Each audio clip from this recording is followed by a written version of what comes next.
right, so starting on the book of Exodus tonight.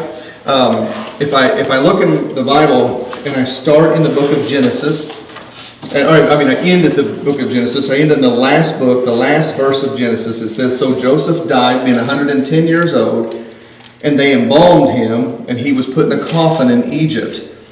Being Egyptian, of course. But I go on to the next verse in Exodus chapter 1, verse 1. "Now these are the names of the children of Israel, which came into Egypt. Every man in his household came with Jacob." It says, and then in verse, 6, "And Joseph died, and all his brethren, and all that generation. And the children of Israel were fruitful and increased abundantly and multiplied." It's just one, see how it's just one continuous story. And that's really how it was originally written. There was not a division there between Genesis and Exodus, that this was one story that just continued. And so as we look in Exodus, it's really not necessarily a new beginning. It's a continuation of Genesis and the way that it's written. And so as we look at this book, I know I taught on this on Wednesday night, and on Wednesday nights you can see, I know that they're on our YouTube page. You can go on and I think we have them all grouped together, and you can go and click on that, and it opens up all of them, and then you can see each one. And in those, I broke it down. We went through chapter by chapter, more of a verse by verse study, and really drew this out. But in a survey, we won't go in that depth, in that deep. But you can go on YouTube and check those out if you want sometime. But when we look tonight, looking at this as a survey, you think about Exodus. What does it mean? You think of some of the words like exit or extract or exhaust. Those words with X means when you exhaust something, you take it out. You extract, you take it from. But it's out of, and X literally means out. So Exodus is that taken out, is what that would actually mean. So the people were taken out of Egypt in this book. So that's kind of the name behind it. This is going to take place. We're about 430 years since Abraham came along when we come through this. And they're in Egypt. The Israelites are in Egypt from the time Joseph came there, about 350 years. Is what's going on here. It's how long we're there. And what we see in the beginning there is that very thing, that Israel, they began to do what God had told them originally: go forth, be fruitful, and multiply. And they did. They did very well at that, and they grew and grew and grew over those 350 years of time in Egypt. And what happens is a new king, a new Pharaoh comes along. It says that knew not Joseph. In other words, had no respect for Joseph, did not know who he was. And we'll talk about that a little more here in a minute. And I want to stop and just talk about what this book and where we're at. And in this survey, how we'll go forward and how this will work. When we look at the book of Exodus, Numbers, Leviticus, Deuteronomy, there is a blending of those. There is a blending there that takes place. And so this will go pretty rapidly. Tonight we'll get through the first half of Exodus. Next week we'll conjoin with the other books. As we finish out Exodus, we'll also draw the other books into it. These first 5 books of the Old Testament, Pentateuch, Penta meaning 5, Tuch books. So the first 5 books written by Moses is who we attribute the writing to. Of course, God really the one who wrote them through Moses. But the Pentateuch, as it's referred to, 5 first books of the Old Testament are called the Pentateuch. And so the Pentateuch, this is also called the book of the law. You'll hear it sometimes called the law. When someone says the books of the law, they're talking about the Pentateuch. So the first 5 books a Jewish person might refer to as the law. That's what he's saying. It's the first 5 books he's referencing the Pentateuch. Okay, so when we'll go through this first half talking about Exodus. What we'll see in Exodus, Leviticus, Numbers, Deuteronomy, Exodus and Numbers are historical books. So Exodus and Numbers tell the story. They tell the events, the things that happen as they happen, that sort of thing. That's your history books. And we can basically break down those historical 2 books kind of by location. So think of Exodus and Numbers by location. So Exodus tells the story of Egypt and Mount Sinai. That's the bulk of the book of Exodus. Egypt and Mount Sinai, where it's concerned and the people of God are concerned. Numbers talks more about the wandering in the wilderness and the wilderness wanderings. And then, of course, when they come right up to Jordan, to the Jordan River, to get ready to head into the Promised Land and what took place in all of that. So they'll elaborate on that. And then Leviticus and Deuteronomy are books of explanation. So Exodus, Numbers, history books. Leviticus, Deuteronomy, explanation about the history books. So Leviticus and Deuteronomy are going to break down more about. I talked about Deuteronomy, that means second telling. Deuteros is second, and second telling, so it's telling again. Deuteronomy is where Moses is in his last days. He's preparing to pass on, to die. And in Deuteronomy, he calls out to the Israeli people and tells them, this new nation, he's basically telling them, follow God. Follow the law. Do what God has asked here. And he kind of goes back over some of the high points and the things where God has spoke to the people. And that's what he's elaborating. He's giving explanation through that second telling of. It's like he's telling it all again, kind of just going over it, rehearsing it. But in that book of Deuteronomy, as in Leviticus, he explains things more clearly. See, there'll be things that we looked at, like when we studied through Exodus, I would say things, and anybody that was following along when we were in that chapter, they're going, wait a minute, where are you at? You lost me there. Well, it's because what I was telling you is what was later explained in Deuteronomy. And so those are the books that explain. So Leviticus, think of it, it defines the laws of God in greater detail. And establishes the practices of the Levitical priesthood too.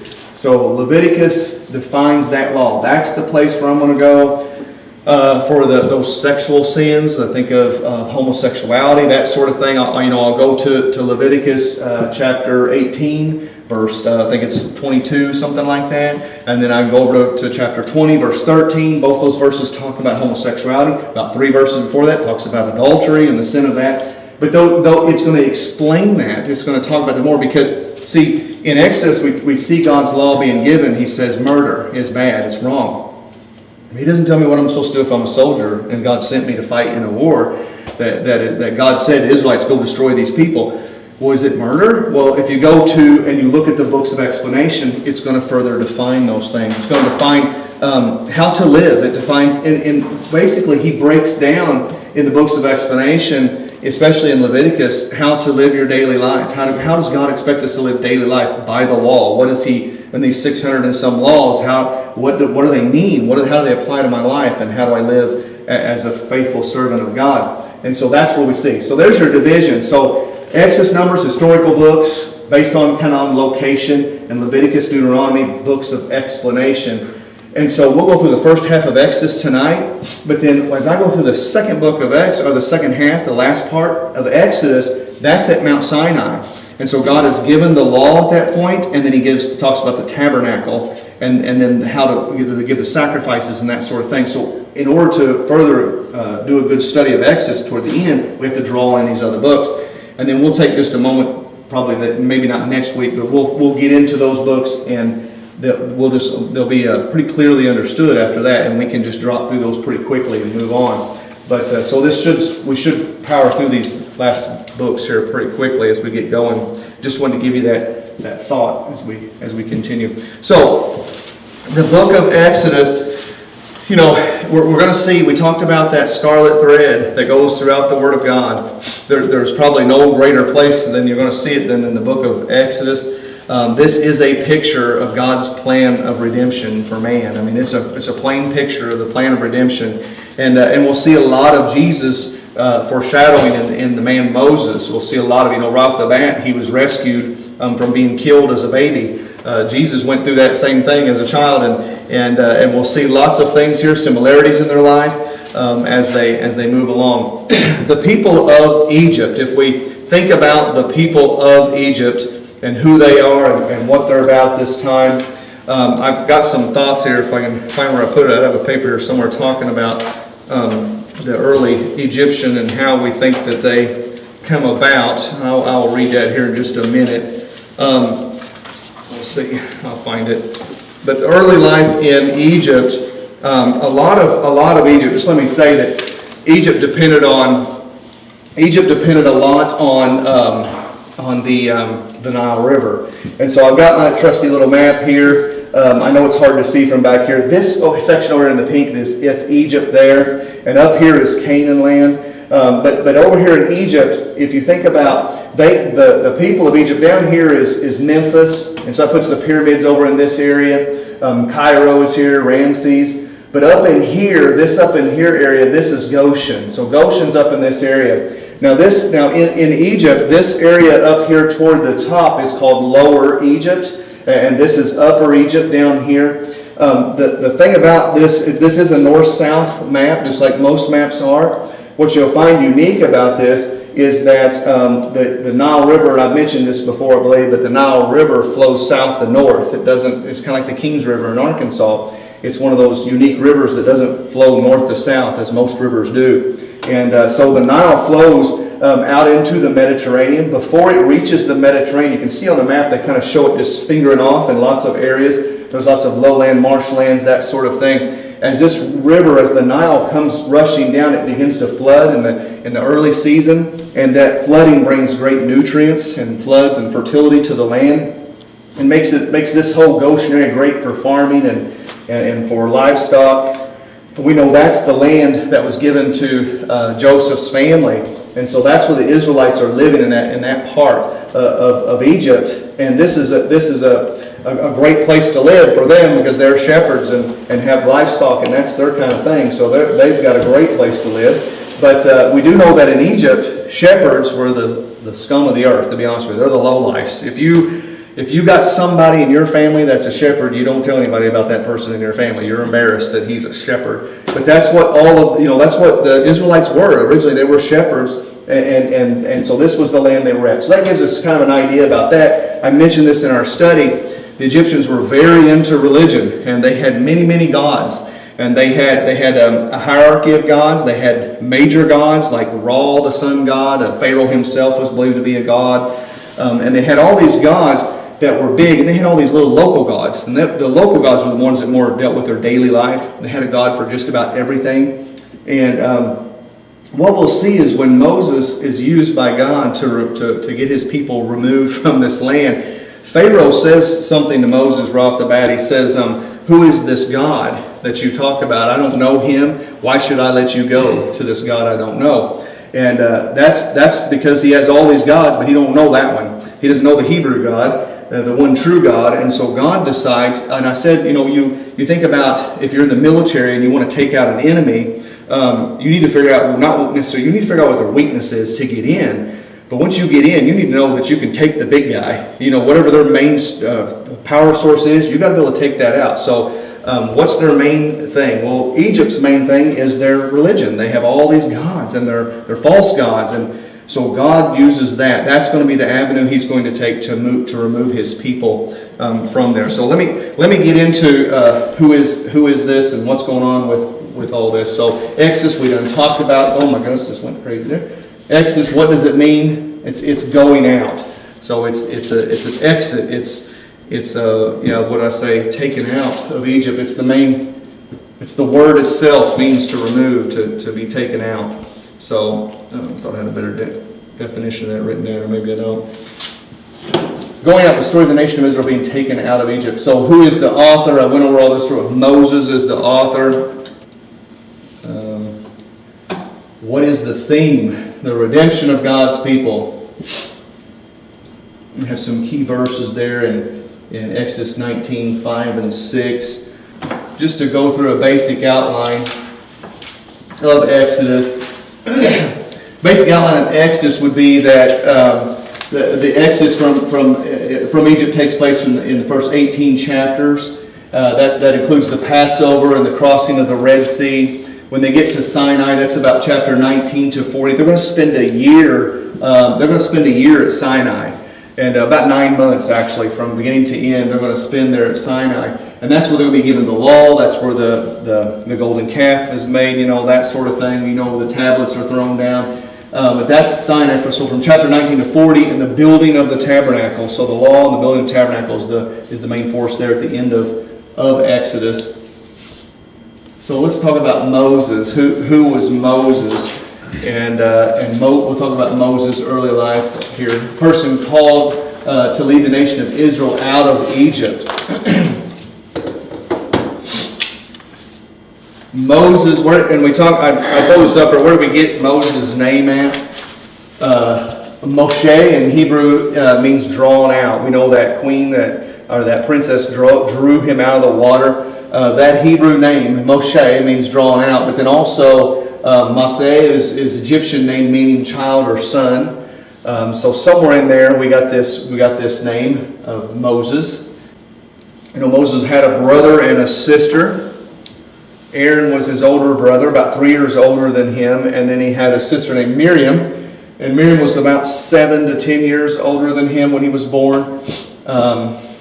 His parents were Levites, Jochebed and Amram. Amram being dad, Jochebed being mom. It was Moses' parents.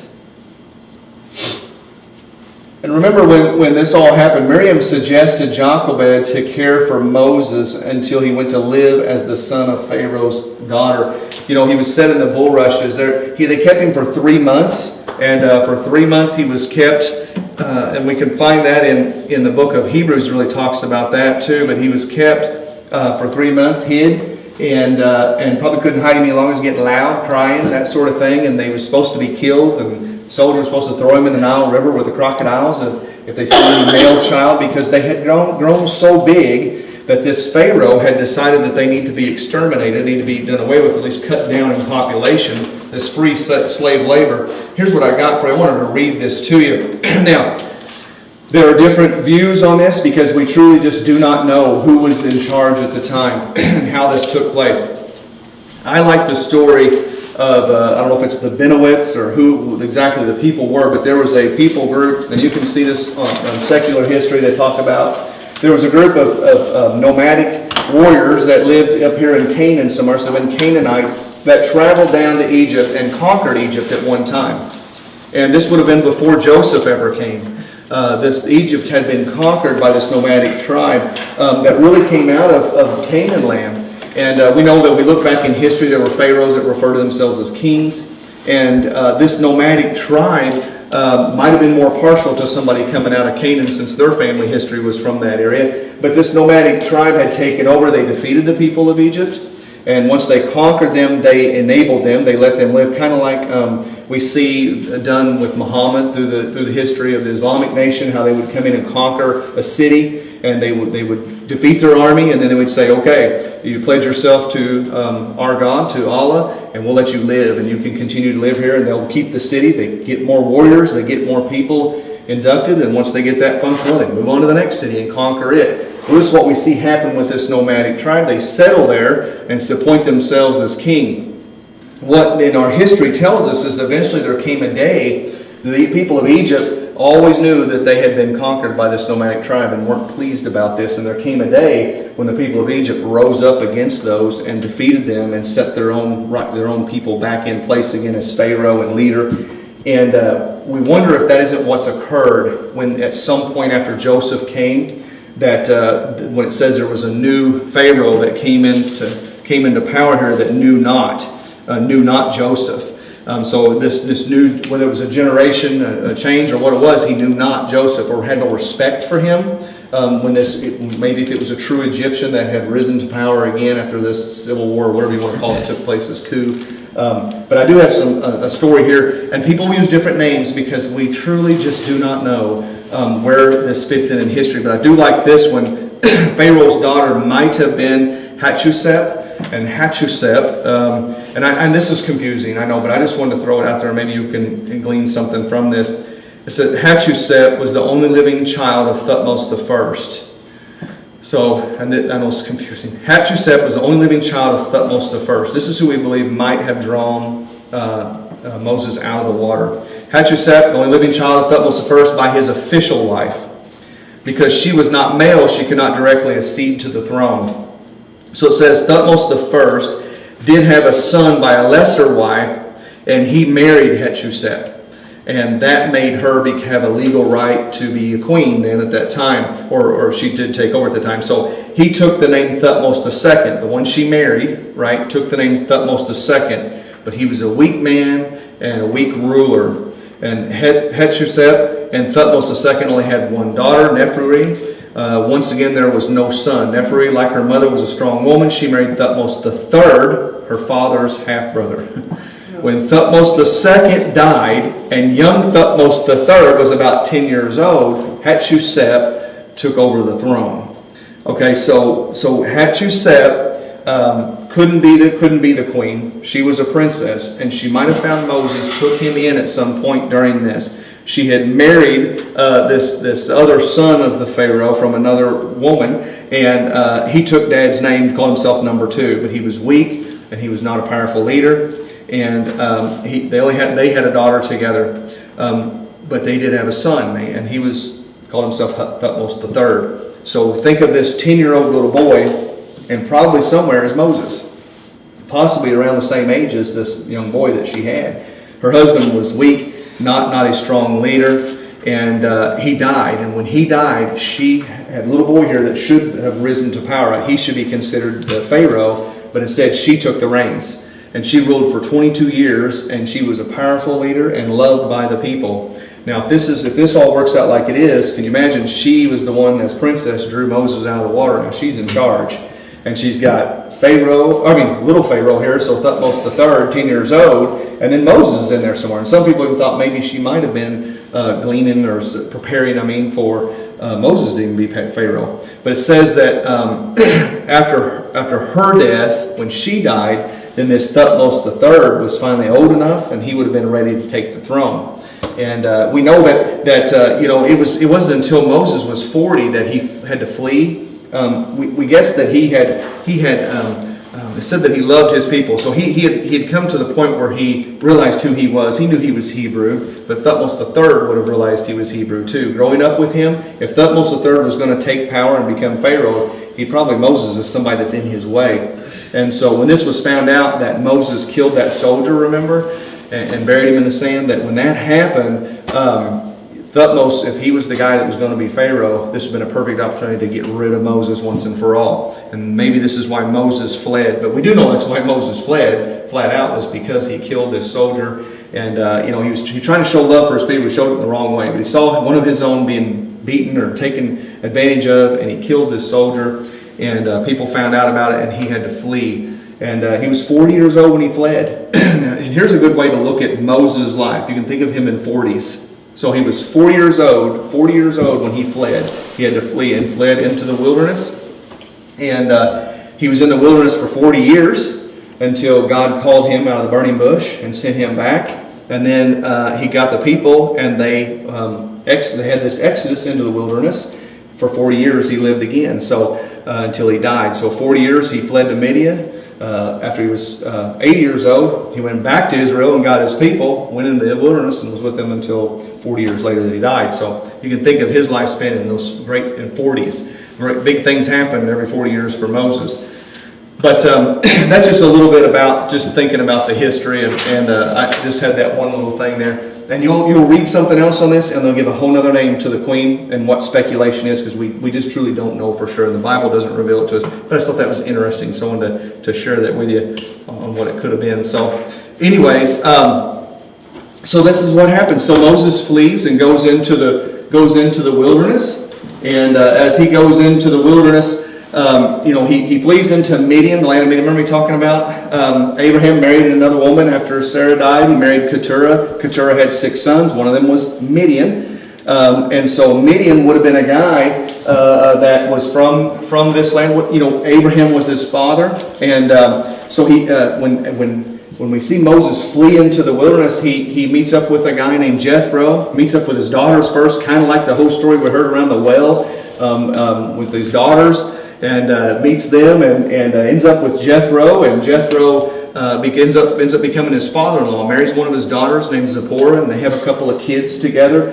But if you think about this, Moses was a guy that had it all. He was a prince of Egypt. Now, if his mom was this lady or whoever she was, Egypt, they put a lot of weight in science. They put a lot of weight in education. And Moses would have had the best education there was, being a prince of Egypt, the best education in the world, preparing him for leadership. Whether he was going to be Pharaoh or something just under Pharaoh, he would have been prepared to lead people. and to be a man that led. And so think about that, and then think about the fact that he fled into the wilderness, and he lived for 40 years in the wilderness leading sheep. So he had come from being, this is another thing like Christ.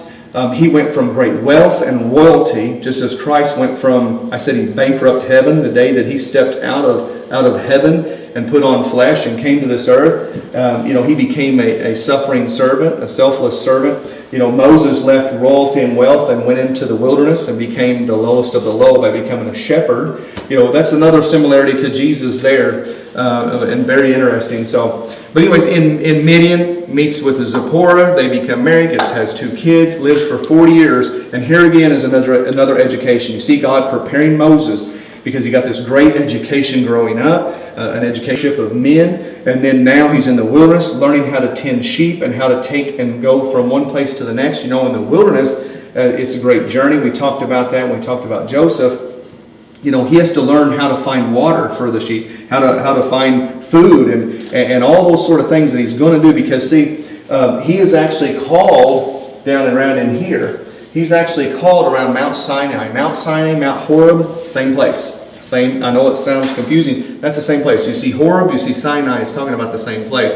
But here he is. He's down here. He has taken the sheep. He's in the wilderness.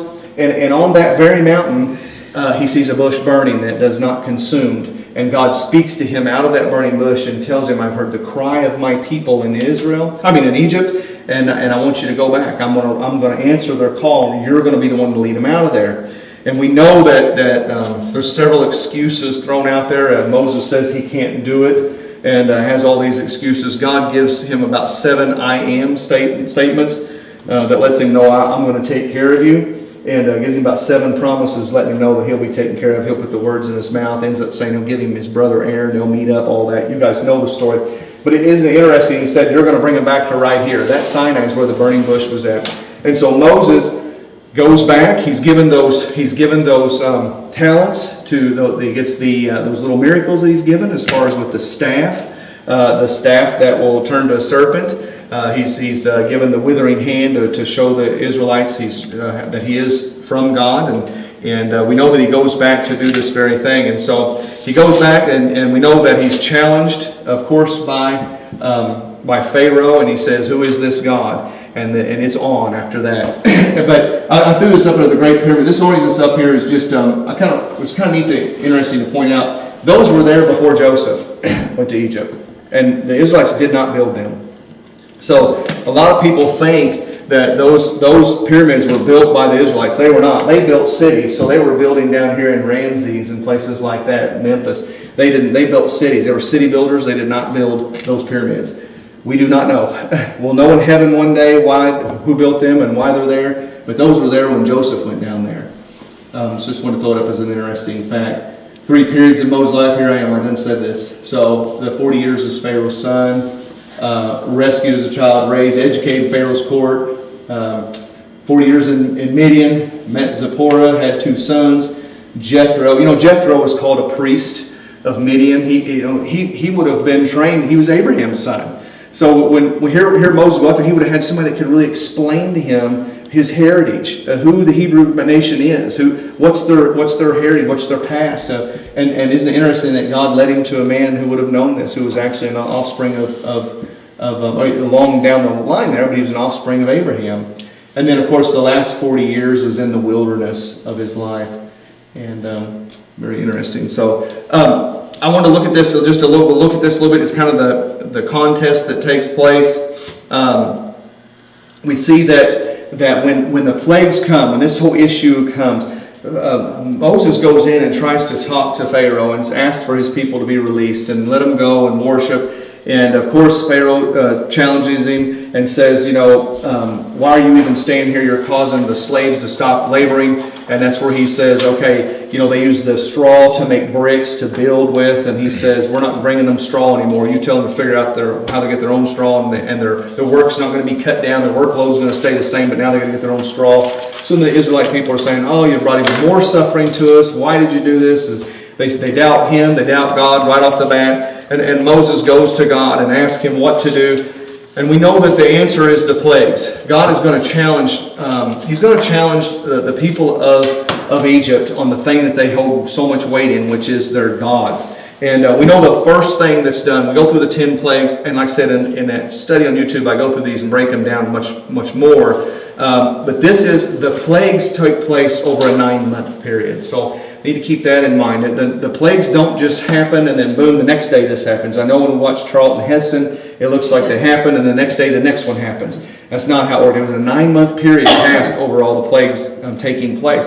Can you imagine, though, recovering from some of these? It would take a long time to recover from these and the terror of what they were. We do know that when Moses showed up and said, God's getting ready to do this thing, if you don't change your mind, you don't let my people go, this is going to happen. It happened right away, but the effects persisted. That first one was turning the river, the Nile River, into blood. And like I said, if it wasn't for this river running through Egypt, this would be a barren wasteland, a desert. It would not be a place you'd want to live. But that is the sustenance, that is the vein that brings in everything for these people. It makes it a rich, fertile land when it floods, and it's a wonderful thing. So he turned it to blood. But as he did that, you think about, I got the name, Osiris, I think, and Apis both were two gods that were fertility gods out of the Nile that were, brought that fertile land, and they were responsible. There's a whole story, I talk about it on that study, where they thought the god, went down of a night and took the water. I mean, it's a whole thing. They just believed that the gods controlled the river, and they were the ones that brought this great fertility to their land, and they worshiped them. And by turning that river to blood, it's like their gods had bled. But we do know the magicians were able to do the same thing. The magicians, through divination, through chemical process, whatever, they were able to show this, like, look, we can do it too. Probably sleight of hand. I don't know what it was, how they were able to do it, but they showed they could do it. But here's the real trick. Yeah, it's great. You can make blood too, supposedly. Why don't you take the blood away if you're such good magicians? If your gods are so great, why is the river still blood? Why is blood in every well, in every spigot, in everything?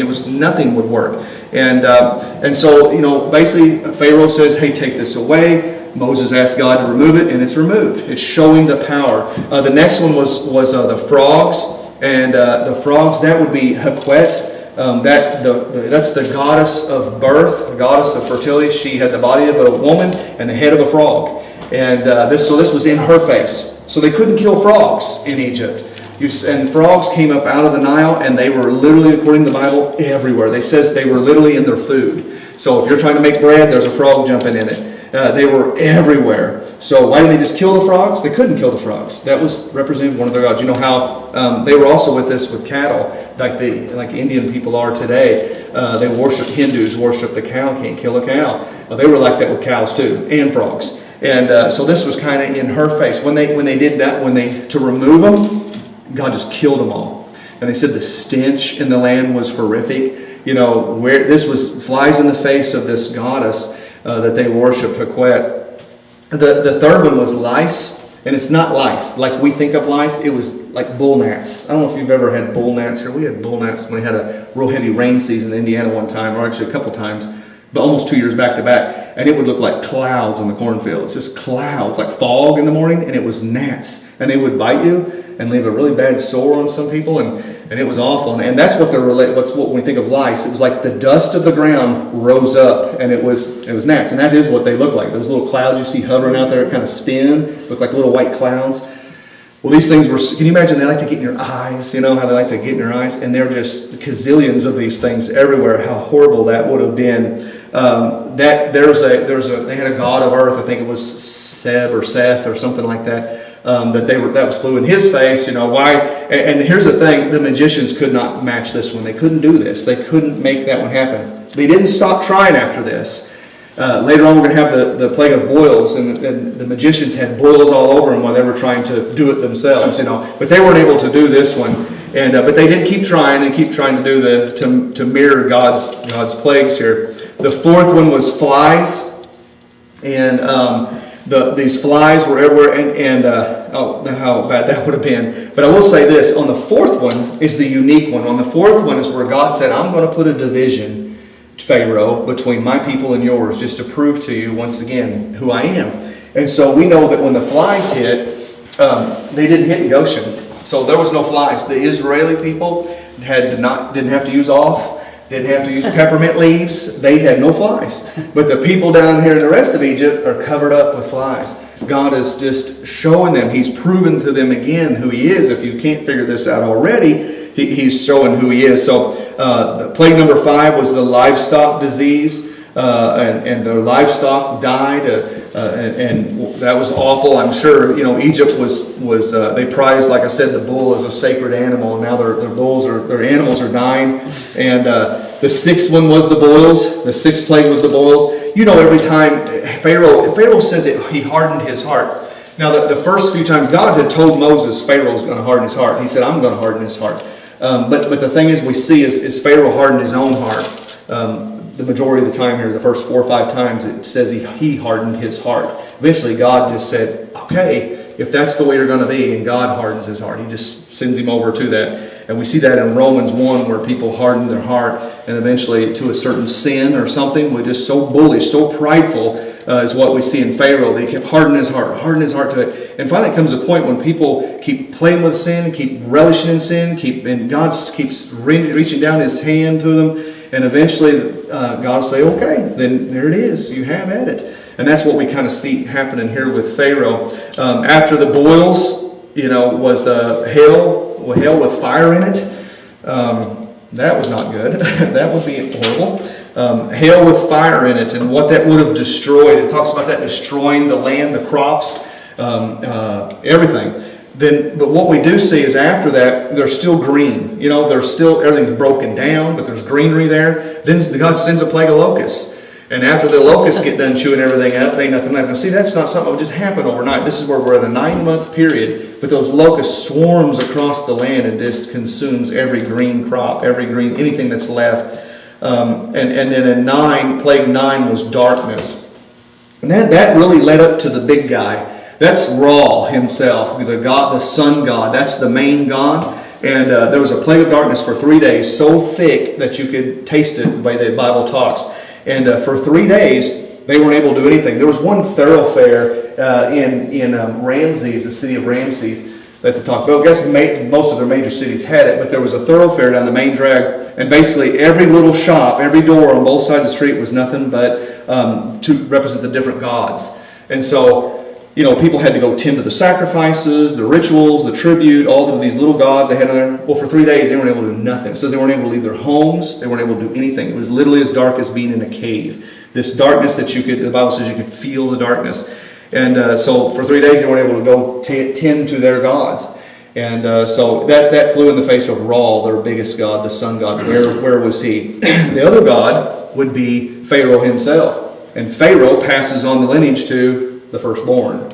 So this last one really affected the Pharaoh himself. Pharaoh was supposed to be the protector of his people. He was considered a demigod, a god on this earth. He wasn't able to protect not even his own household from the one true God. But God provided a way. Now this is where we see suddenly Goshen's no longer protected. But Goshen is provided with a way by saying, now listen, he says, Goshen, my people, you'll die. Your firstborn will die from the death angel if you don't do this one thing, which is where we get the Passover feast.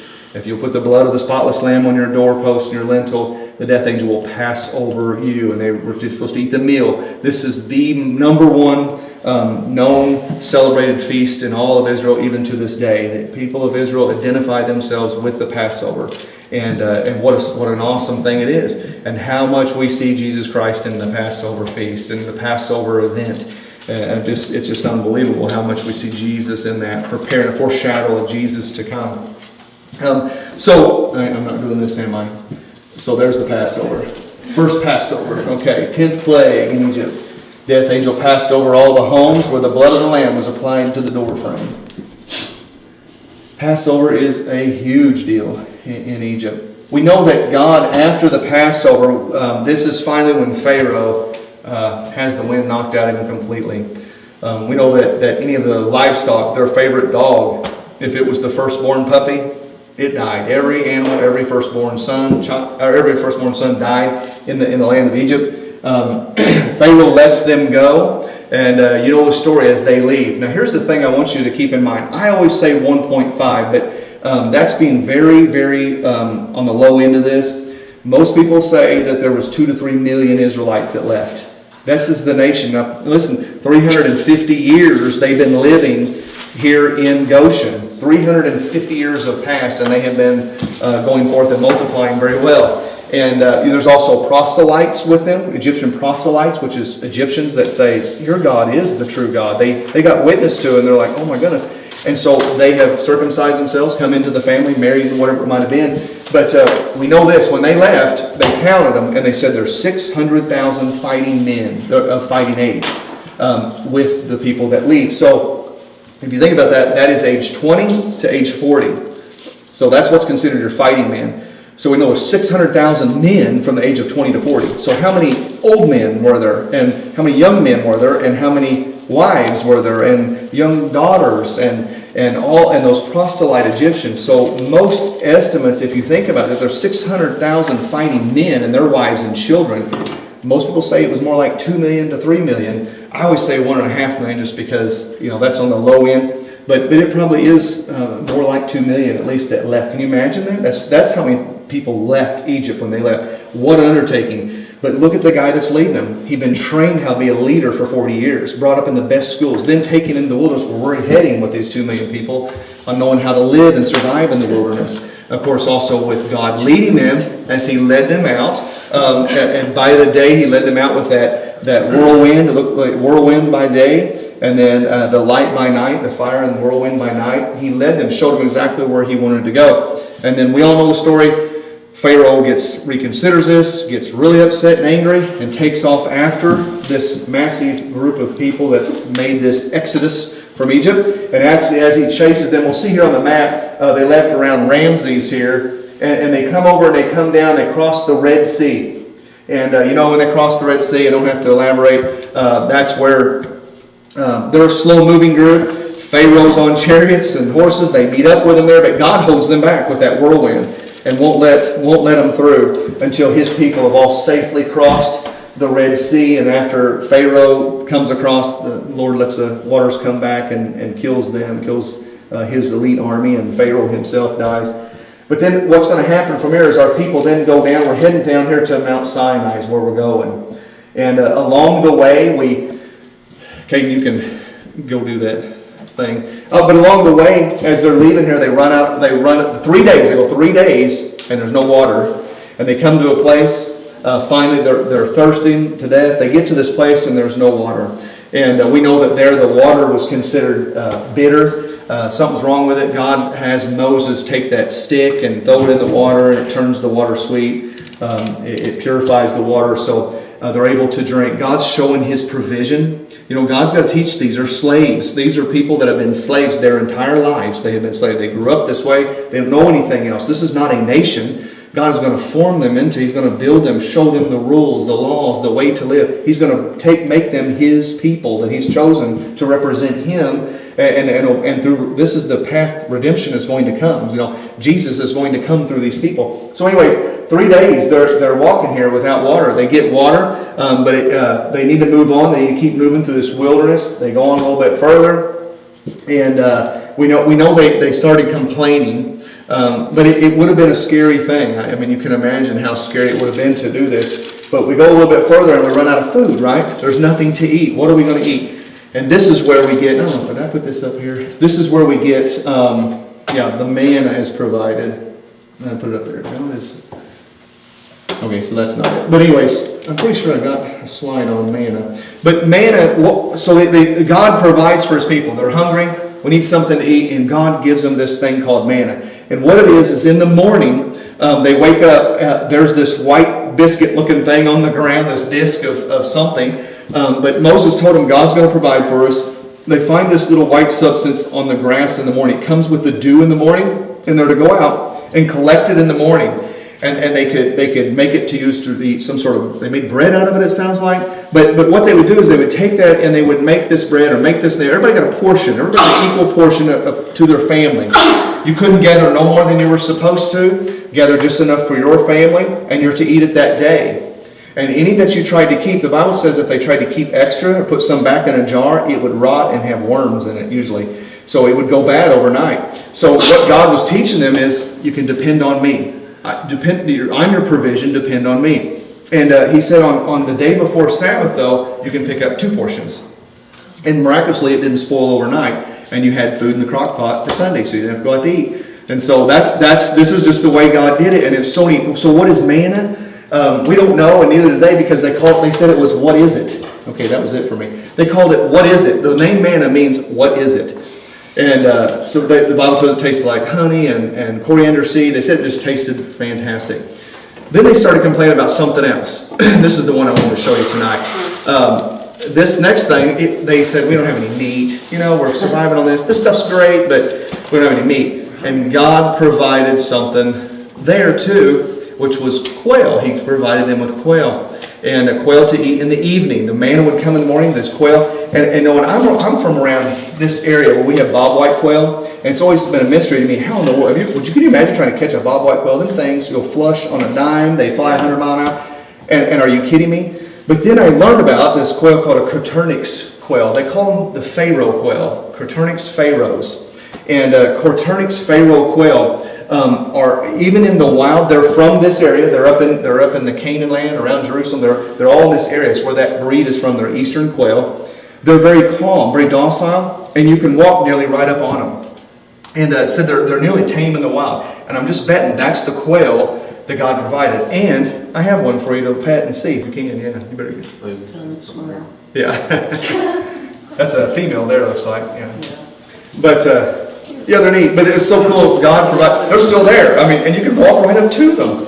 Yeah, Caden carries it like he's going to go cut his head off in a minute. But he's not as close to him as Brendan. He cuddles them. Yeah. Neat how there's it's still, we have evidence, because you in the wild to this day you can pretty much walk up on a Coturnix quail, and you could just, and they say you could just walk right up on it and kind of pounce on one, and if you want to eat one today, they're in that area. So pretty cool.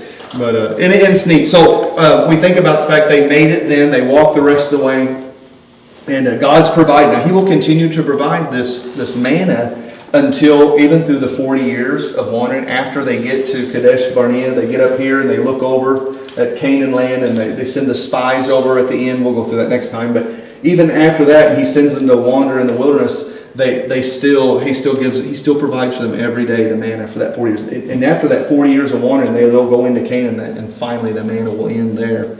But God's teaching them. He's teaching them, you can depend on me, you can trust in me, I'll provide for you. And He teaches them the law and how to live. And that's what we'll go over next time together as we do this. I'm about out of time, real close. And I think I actually made it through my slides for once, believe it or not. But yeah, this is it. And when God gets them before Sinai, I will say that He gives them a covenant there. And what He's doing is, before He gives them the law, He gives them grace. Before He gives them the law, He says, "I'm gonna love you guys. I'm going to show you my grace." And He said, "I brought you out of Egypt on wings of eagles." It was by His tender care and His grace. He says, "I heard your cry and I brought you out." He just showers them with this grace and teaches them about who is His and who His character and what He is about before He ever gives them the law. And but now here we are back at Sinai, and this is the place where, of course, the burning bush was at. So this is the place that God said, "Go get my people and bring them back here." And they're going to spend, like I said, now here we're going to spend, I said 9 months. It is a year there. 9 months was the plagues. They spent about a year at Sinai going through that whole process of getting the law and learning about the law. Huh? 2 million people. 2 million people, yes. So they'd have to have provision. Yeah, absolutely. Yeah. And then also you'll see what's really cool is when they camp around the tabernacle, they camp by tribes, and God set them up like that, and it forms a cross around. Their formation is a cross. We know exactly. God said, "Here's how I want you to set up. I want this tribe here, this tribe will be here," and the tabernacle's at the center. With the Holy of Holies, God's represented. So in the heart and the center of the cross is God. It's just a picture, It's more foreshadowing of Jesus to come one day, because their tribes are set up in a cross. That's awesome.